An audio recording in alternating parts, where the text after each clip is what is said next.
सीधे बैठ जाएंगे। अगला आसन करेंगे सेतु बंधासन।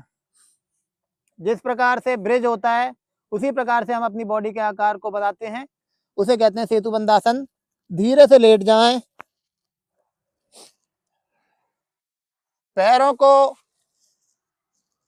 जो एड़ियां हैं उनको अपने हिप्स के पास लेके आए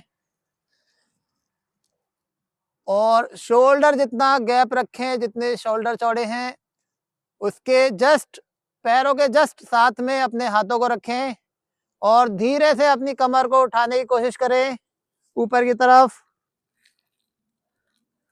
कमर उठाएं। जिनका प्रॉपर सेतु बंधासन होता हो वे अपने हाथों को नीचे फ्लोर पर ही रखें, जिनका ना होता हो वे अपने हाथों से भी कमर की सपोर्ट ले सकते हैं। बहुत अच्छे। रक्षित, इसे थोड़ा ऊपर करो, सपोर्ट ले लो अगर ऐसा नहीं हो रहा तो। ये बहुत बढ़िया। पैर थोड़े से आगे। बहुत अच्छे। Hold here for 10 second. 1 2 3 4, ऊपर 5 6 7 8 9 10। नॉर्मल। बैकवर्ड बेंडिंग को मजबूत करने के लिए नॉर्मली रहिए।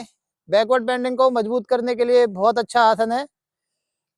जिनके भी कमर दर्द की परेशानी है या जिनकी भी बैक की फ्लेक्सिबिलिटी कम है, लोअर बैक में किसी भी प्रकार का कोई स्ट्रेन है, वे इस आसन को यदि नियमित रूप से करेंगे तो निश्चित तौर पे आपको बहुत ही जबरदस्त लाभ होगा। जैसा कि मैं आपको बताता हूं, प्रत्येक आसन के बाद में उसका विपरीत आसन करना चाहिए। तो हम अब एक फॉरवर्ड बेंडिंग का आसन करेंगे, अधोमुख श्वानासन या पर्वतासन। सीधे बैठ जाएं, हाथों को आगे रखें इस प्रकार और अपने पंजों को, घुटनों को उठाते हुए सर नीचे, हिप ऊपर और अपनी बैक को लेंथनिंग करने की कोशिश करें, बैक को लंबा करें। चाहे तो आप घुटने मोड़ सकते हैं लेकिन आपकी बैक बिल्कुल स्ट्रेट रहे और लोअर बैक से बैक बेंड होनी चाहिए। धीरे धीरे अपनी एड़ियों को भी धरती पे टच करने की कोशिश करें। कुछ देर के लिए यहाँ पे विश्राम करें या होल्ड करें,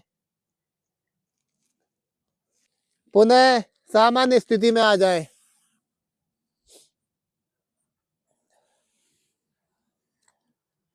यदि आप आसनों की प्रैक्टिस नियमित रूप से करेंगे, आप स्टूडेंट हैं, आपका जो दिमाग है वो आपकी स्टडी में ज़्यादा लगेगा, कंसंट्रेशन पावर मजबूत होगी और निश्चित तौर पे जैसे हम पढ़ते समय अपनी बैक को पीछे की तरफ रखते हैं या फिर अच्छी तरह से कोई कमर के सपोर्ट से या वॉल के सपोर्ट से बैठता है, गर्दन को आगे रखता है, तो उस स्थिति में कई बार जब बच्चे अपने शरीर पे ध्यान नहीं देते तो उनकी सर्वाइकल की उनके दिक्कत हो जाती है, लोअर बैक की परेशानी हो जाती है। यहाँ पे भी कुछ बच्चों को है।